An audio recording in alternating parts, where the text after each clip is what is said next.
It's given me so much grounding over the last year especially. Green spaces in city centres, in urban spaces are so important, aren't they? Yeah, both for the wildlife but also for the people. We need to care for God's earth. We're stewards, if you like, of God's creation, and we need to be here looking after it for the future generations ahead. We're beginning to learn more about how we can be a sustainable church and a sustainable churchyard. It's remarkable, this is the first year we've done it, but already we're being really richly rewarded with the things that we're seeing and providing pollen for lots of those little invertebrates. You see people walk in and they stop and they look around, and then they might sit down on one of the benches and watch the squirrels who scamper up and down the trees and watch the bees going by, and you just see them sort of relax.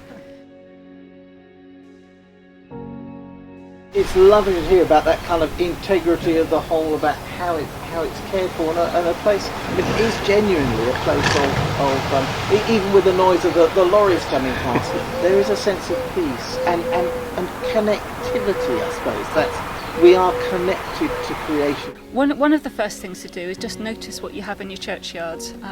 Just have a look around. Get down close on the grass. See what's growing in and amongst the grass. I've got this little thing that you can buy on the internet for about £4. It's a loop, and I just walk around and I look at things for ages and I try and identify the plants, and it's just a very sort of soothing and calming experience. It's just a wonderful way of connecting with things. So start by noticing, and then you probably need to get your PCC together with perhaps a few eco-enthusiasts, have a walk around the churchyard together and make some decisions about which areas could be left long without being problematic for those who are coming into the church for weddings or to visit graves and such like. So in terms of where to go for help, there's quite a lot of resources signposted from the diocesan website, so I do encourage people to go there. Go to the website. Yeah, Caring for God's Acre is a dedicated charity that there's ecologists on staff who are all about churchyards and burial grounds, so lots of good advice there, and webinars to join as well. We became part of the Quiet Garden scheme and installed a whole group of benches. Lots of people travel through on walking routes, and it's an absolute joy to have them here. We have 2 beehives now, angry bees, and some very contented bees. Who knew that different hives have different identities? And I was hearing earlier on today about bats, and discovering that bats don't like kind of open space. Bats need a tree to kind of negotiate their way around. And is that true then for other wildlife? That it needs that sense. You talk about wildlife corridors, and what difference does that make to the wildlife? What happens if they haven't got that? Well, if they haven't got that, they're restricted to smaller patches of land, and in the end they die out. And so by creating these corridors, and gardens as well are part of this as well. They're part of the mosaic of corridors. One of the things we've devised is we're leaving strips around the edge of the churchyard to grow a little bit longer, and then cutting them at the end of the summer, which just encourages the invertebrates, which then encourages the mammals and the reptiles and the amphibians. And is it as easy as just kind of not cutting it and leaving it alone? It's almost as easy as doing that. Ideally, what we want to do is we want to take these clippings away because we want to reduce the fertility of the soil, because that enables some of our wildflowers to flourish. So it's slightly counterintuitive. We want to make the soil less nutritious, less energy in it, and then it allows some of those native plants to thrive. We've got some lovely bug hotels, which encourages insect life and so on, which then encourages bird life and other rodents and so on. We're trying to plant some buddleia around here and other sort of small trees in the future which are fruit bearing, and that will encourage other birds, seedlings, and encourage like insects, butterflies, spreads the pollen better. Quiet Gardens Trust was part of that journey, and then working towards our Silver A Rocha Award. And if you haven't begun that journey, I really recommend it. It's been a wonderful thing for us to be part of it. Jenny labels it all up so that people know when they're visiting the churchyard that it's specifically designated.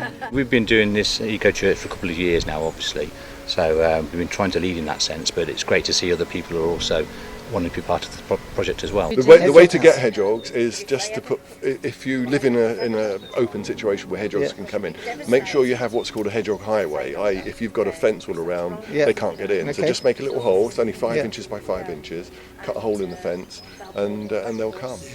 So, and put food out, so you need either specific hedgehog food, which you can buy on the internet, or dog food or cat food, meaty, chicken is preferable. They like chicken, in jelly, not in gravy. Chicken in jelly, not in gravy. Yeah. Nice. I'm a great believer that churchyards should look nice because families come to see the family graves and they want to come to a churchyard that looks nice. So where the graves are, I think we should maintain it. But when we're lucky enough to have that separate area, which Sophie's working so hard on, I think this is wonderful. To me, that's the balance. Our transformation has been turning into a place where people actually want to come and sit down. And actually back to that vision of about 20 odd years ago of it being a community green space in the middle of the city. Exactly, yeah. This is a small thing we can do.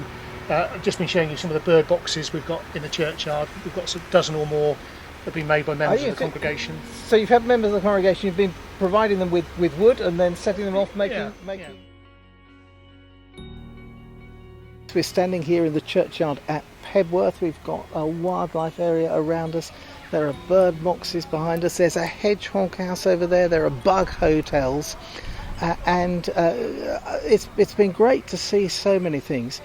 Your role with us in the diocese is about encouraging our engagement with the environment and our care to the environment. What have you seen today that gives you real hope? Each of the churchyards we've visited today have done different things because they are different spaces. Although there are themes in common, like choosing areas not to cut, the way that works out in each place is different, and so it's fabulous seeing that variety, which is very appropriate given this it's the variety of God's creation that we're wanting to encourage. Much of what we've seen today is really very simple. It really is. It really is. You do have to make a plan. So before you do nothing or before you stop doing things, you have to make a choice about which areas you're going to leave long and which areas you're going to leave short. But actually it is relatively straightforward. It's not a complicated thing. And one of the things that we've seen today is areas that have been left, which are just regenerating naturally without an awful lot of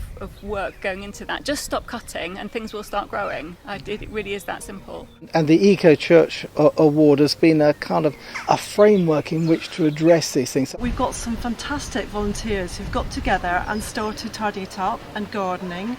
We've had so many donations of plants.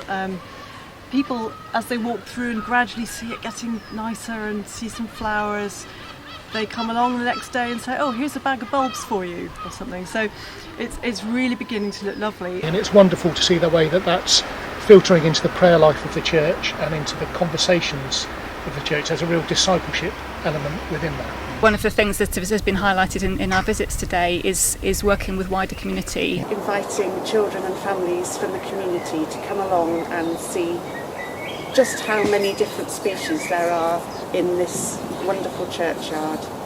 I'm just surprised how many species of animal have come to this place and enjoyed it. If we all work on rekindling our connection to nature and to creation, it will rekindle relationships between humans. There's a strand running through the whole of the Old Testament about the interconnection between God and the people and the land. And it seems to be that is how we were created to be, that we live well when we live in relationships to wider creation around us. And of course that's at the heart of our Darson life vision, isn't it? That Jesus promises that we should have life in all its fullness. And life is not lived in isolation, is it? It's lived in relationship to each other, and it's lived into relationship with the world that God has created. Absolutely.